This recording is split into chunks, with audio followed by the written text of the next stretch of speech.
You don't even get like a nook completed or anything. So yeah, it's not even really an official dungeon. This door will be important later. Room for a key.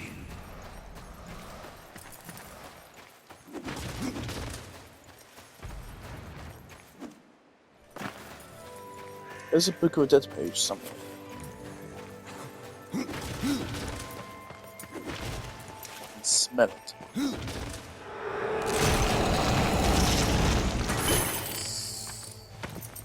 I can't equip that. I cannot.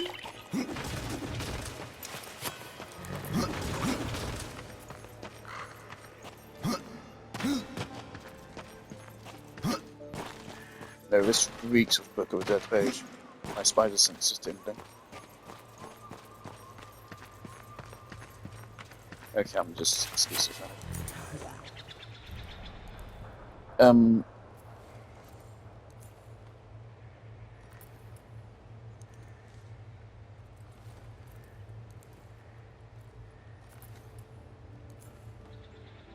Even the Stalker, I also realised that even the Stalker got fucking retconned.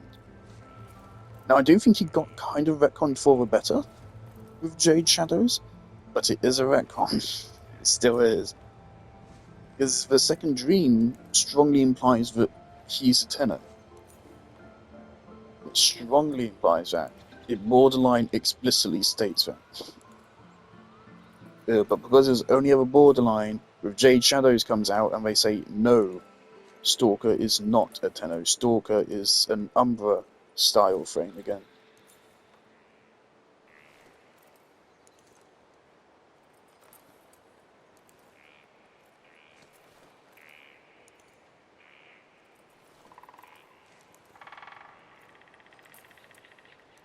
Which is now really making me wonder again, why aren't we using Umbra in the story anymore? So that just seems like the obvious thing to do with that point. So in the second dream, Hunhao explicitly says, while Stalker's looking at the Tenno, he says, you still hate him, you still hate yourself. So Hunhao refers to the Stalker as a Tenno. Then Jade Shadows comes along and explains that no, he's not a Tenno.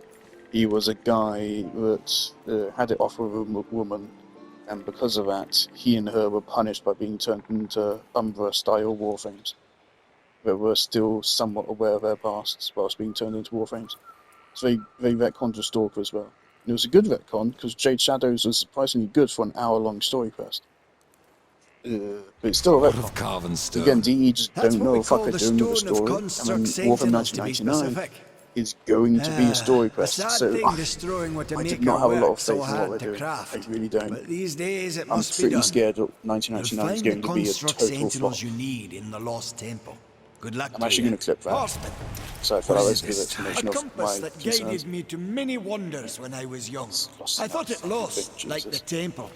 But now that you've found one, The other will follow. Very well, Khan. I found your armor. Stone be praised. It brings back memories to see it again. What can you tell me about this place? I've been here but the once. The time I tried to tip a construct. A fine sport. Aye, it is. I could but nudge him an inch before my nerves gave out. The whole time I felt Muria watching.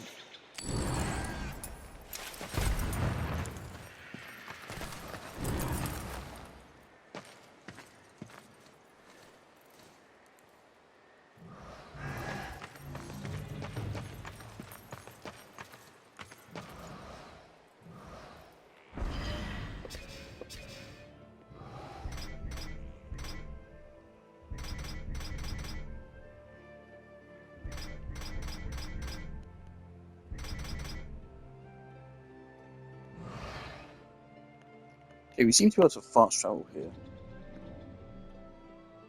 So in that case,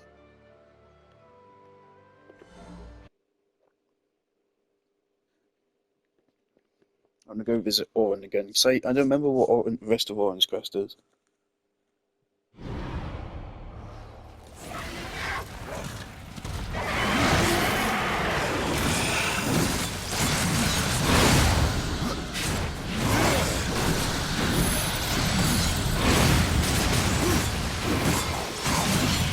Also, all the new Destiny players that play Warframe and say Second Dream's masterpiece. And I mean, like, if you'd asked me years ago, I would absolutely agree. But I now actually have some slight problems with the Second Dream. First of all, the level design's a bit dated.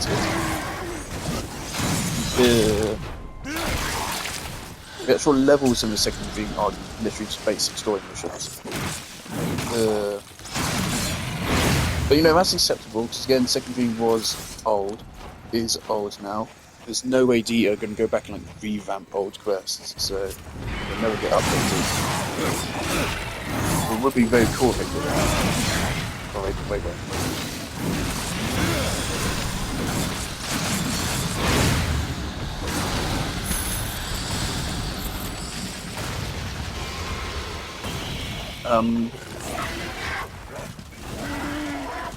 On top of that, a big part of why the Second Dream has so much impact is because of how far into a game it is. Back in my day, it would take at least like 100 hours, for most people several hundred hours to reach that point in the game. I played the Second Dream, I think, about 500 hours into a game. And the Second Dream released, I believe... The thing is, the update that This was back in early 2016. So this is before they synced the updates between consoles and... Well, yeah. Back then, PC got an update, and then a month later, PlayStation got the update, and then 3 months after that, Xbox got the update, and Switch didn't even fucking exist yet. Which, fuck, that put things into perspective.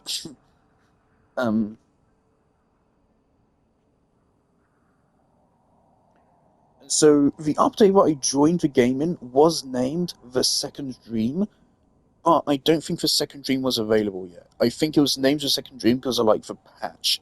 So I think what they did is they patched in, like, all the bug fixes and stuff on the Second Dream, but they hadn't finished the quest yet.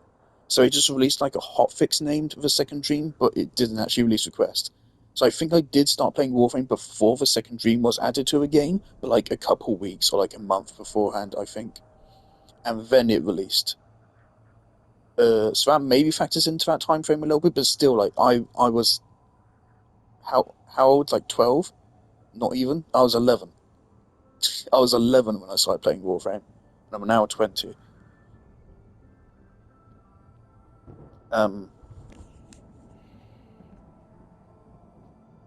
Jesus Christ. In one and a half years' time, I will have been playing Warframe for half my life. Straight up, half my life. Fuck me. Oh.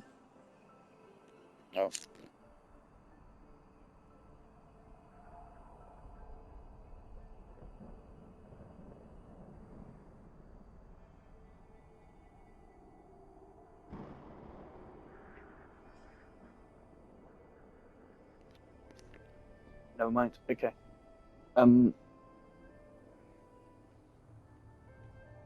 It's a part of the reason why Second Dream had so much impact was just because, first of all, back then the game was, simply put it, lower quality. It was, but that's fine because it was cohesive. It's a weird thing to say, but I feel like when I say something like this, people would be like, "No, that's so fucking stupid." But if you actually think about it and you actually play the game, you will immediately agree with me. Warframe has a really flashy like intro mission now and fucking intro cutscene.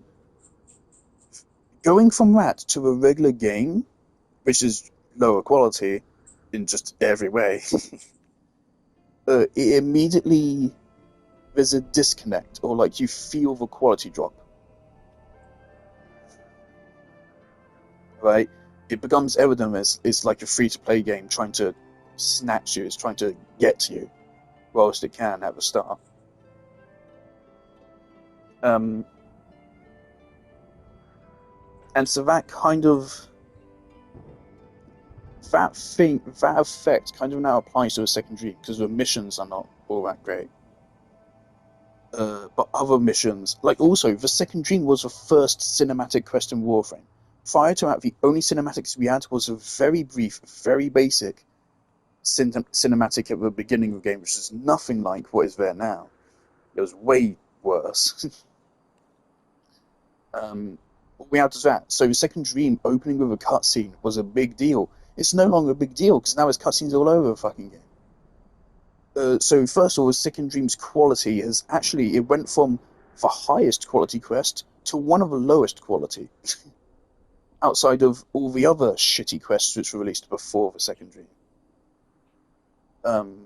Pretty much every quest which came after the Second Dream was like a higher production value quality, but you can access them before the Second Dream, which means that the Second Dream feels lower quality. And then the level design is just quite frankly not the best. It's not bad, but it's not great either. DERDE, it's fucky at times. For example, like when the stalker spawns in, when you're trying to pull the rune out of a void, I've seen multiple people that don't even realize he spawned in because he just doesn't pathfind to them properly. So that's supposed to be like a little fight where you have to dodge him, but it just doesn't fucking work. It's just funny. Like shit like that. I mean, even Shillup, back when he used to be an actual good figure to listen to, he even mentioned it. He said things which would fly. Oh, God, RT Game is playing Man of Medan. That'll be fun. Okay.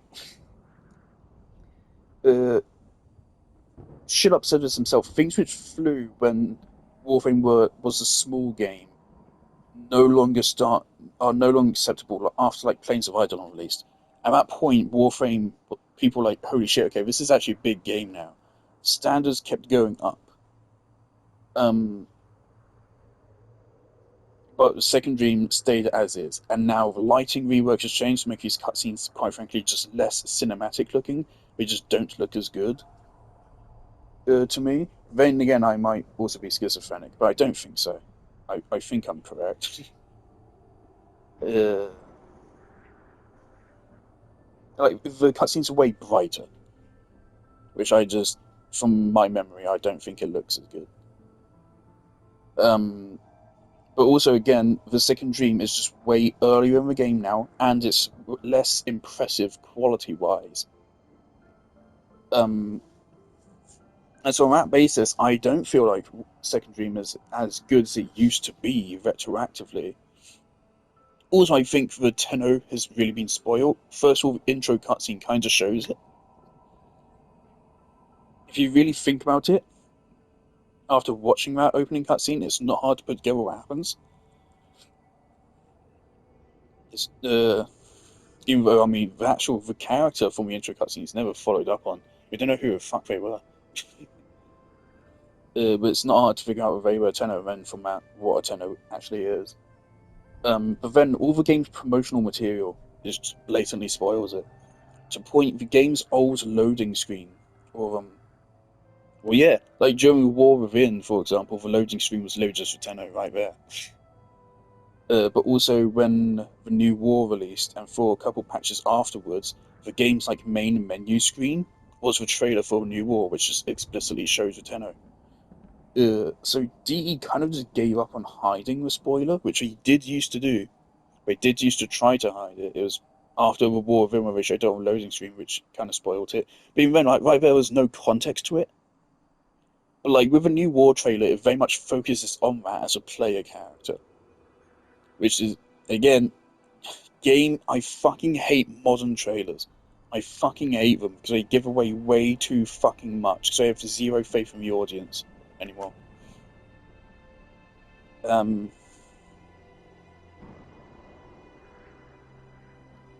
Yeah, so lower quality relatively to other quests becomes 10 times earlier in the game than it used to. Second Dream used to take hundreds of hours to reach, and now takes 50, or even less for some people. Whatever the fuck the other things I said were, I've kind of forgot. Level design, the stuff just generally is not super great. Also, the narrative of the Second Dream isn't best. For example, Alad V shows up and he says he's going to help you. He never helps you, not even like once. He's just there to take a piss. So if you like actually pay attention to what's going on, you're like, why is he even here?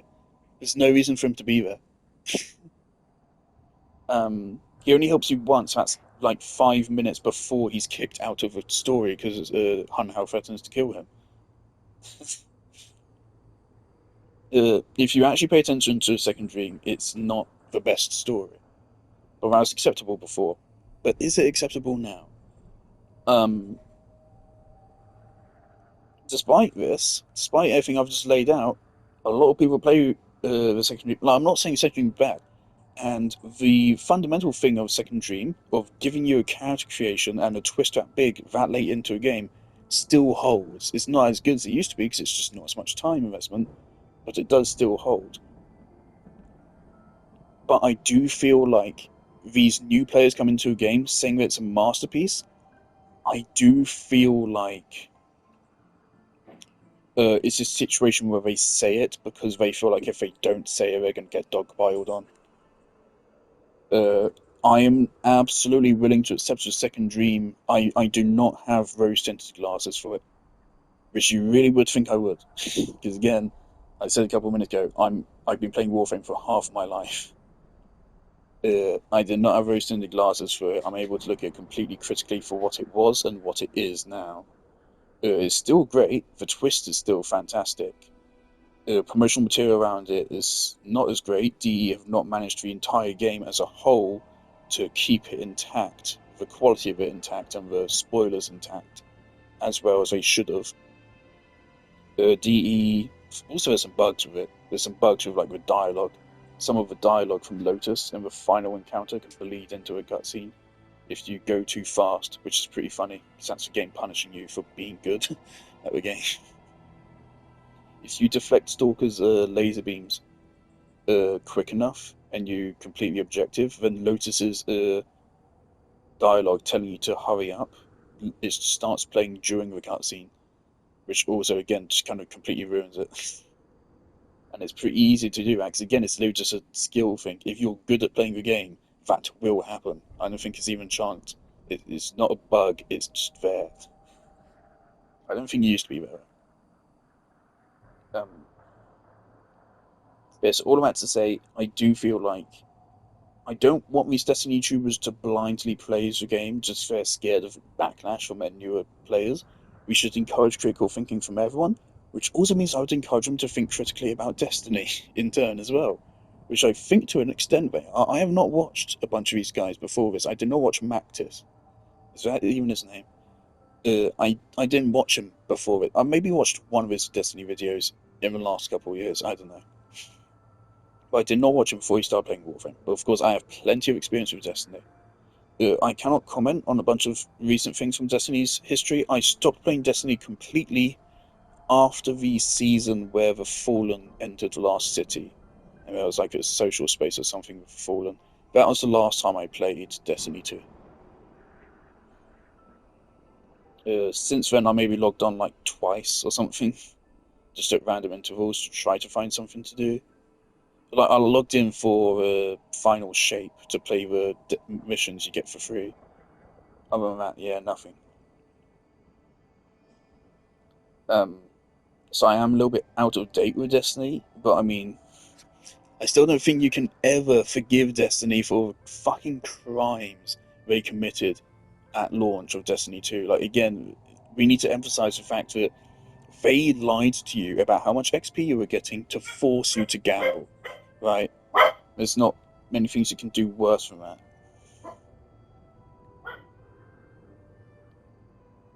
Um, they should not be forgiven for that. Never, ever. And then there's the Destiny Content Vault, which literally should be a crime. That should be a crime. The fact that's not a crime is a crime.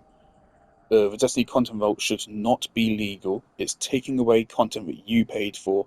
The seasonal pass is awful. Even if the story the seasonal pass presents is good, which is not the best, I do keep up with it somewhat. Even if the story presents is, I haven't heard anything about like the new episodes thing, which is basically just seasons. I haven't heard anything about it, other than of course it was like the result of Final Shape, which pisses me off because Final Shape wasn't even the end of Light and Dark saga. They're saying the Light and Dark still exists, which is brilliant. Basically, the entire Destiny story up to this point was meaningless, but a bunch of people aren't acknowledging that, which is brilliant. Um, Where was I? This is what happens when I try to speak fast to get over with something quickly.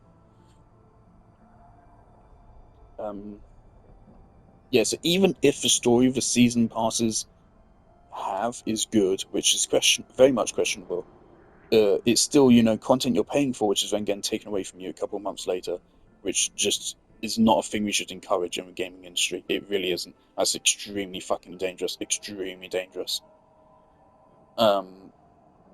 So I would invite people to be critical about Warframe, because that's how the game gets better. And I would also invite them to do the same for Destiny, which I don't think they do. For example, the Evan F YouTuber, not a fan of him. I mean, I stopped watching him a good while ago. The last video of his I really watched was his I know he made a Warframe review recently. But the last video of his that I watched was his video about the raid, the Deepstone Crypt. That raid, I think. He makes like these little documentaries about each raid, which is cute, but at the same time he worships Destiny as if it's way, way, way better than it is. He has incredibly rose-tinted glasses looking back at Destiny, and I really hate him for that. It's really cringe. And I don't know how his Warframe review went, but I have bad feelings about it. Um, I would invite everyone just to be critical, because that's how things get better. That being said, I'm very happy with Destiny is dying. I think it's a blight on the gaming industry, and I think it'll be just good for it to die. uh, I'm hoping Warframe keeps going. There you go. That's my rant. Yeah, that was long. I mean, I had to pause for that. Oh boy. So you're allowed to like something and accept that it's bad. You don't have to attach your identity to things that you like. You don't have to take any criticism, constructive or not, on them as a personal attack on you. You don't have to. You really don't have to. And you really shouldn't. Because attaching your identity to a brand like Destiny is a sure way to fucking kill yourself. Is a bad idea. Um,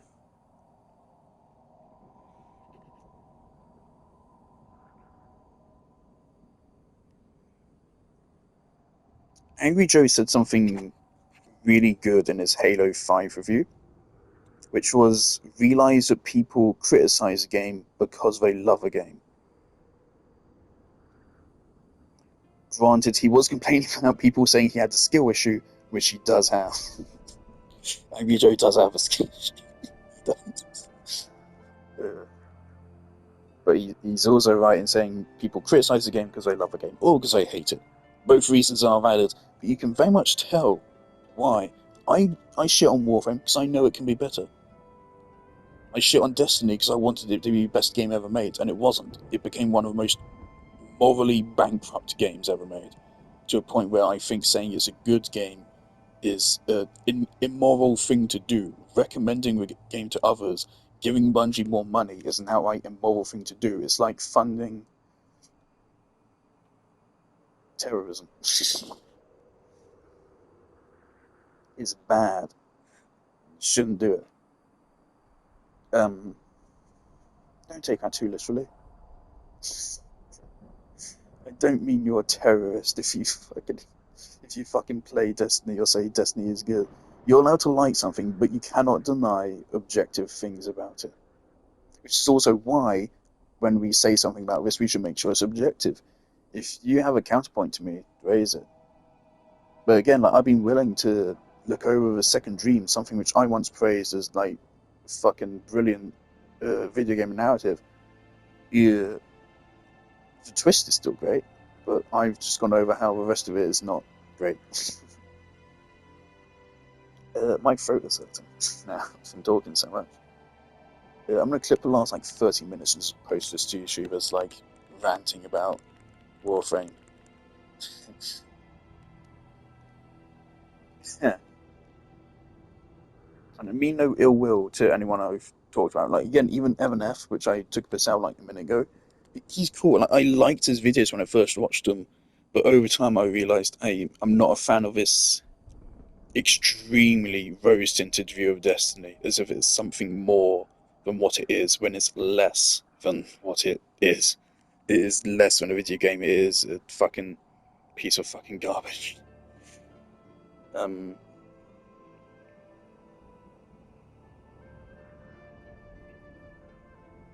and Mactis, or whatever it is, his Warframe playthrough is lovely. He just got Gauss Prime in his last video, I think. No, I don't want YouTube Premium.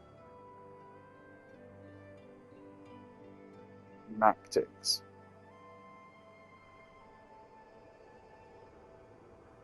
Yes, when his last video he got Gauss Prime. 23 hours ago, 55,000 views.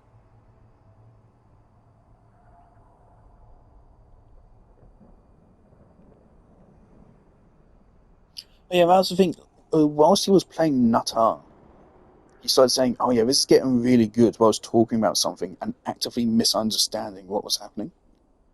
Which again, further goes to show, I think that, like, they're just saying this is really good because they don't want to get flamed or anything. I feel like that's a common thing. Because if you're a streamer, you literally live and die by your takes. If people don't like you, your career can go down in a matter of days, and then you have to go look for another way to make a living.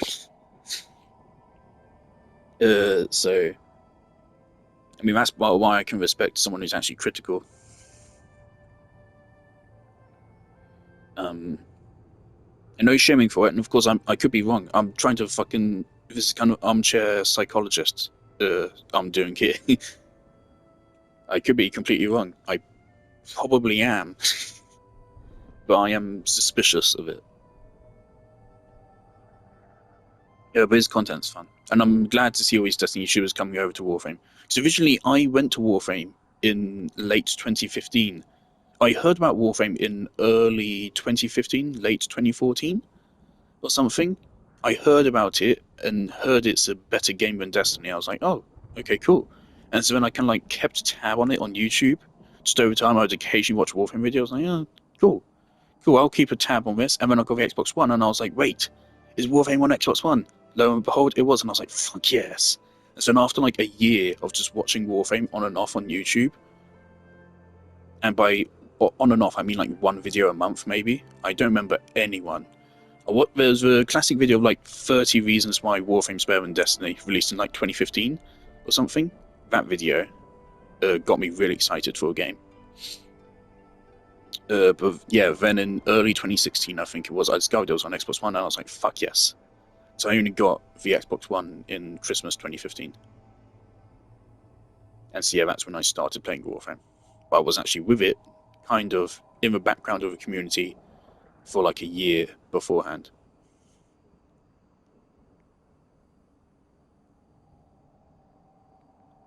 Yeah, I think I've said everything I need to say. Also, for extra context, of course, I'm very much biased in Bungie's favour. Halo was the first game I ever played on. My first games console was a PS2. I had like 2 games on there. Then Nintendo 2DS, like 2 games on there. Then a Wii, like everyone did. Mario Kart, Mario Galaxy, Wii Sports. Wii Sports was still the best game ever made.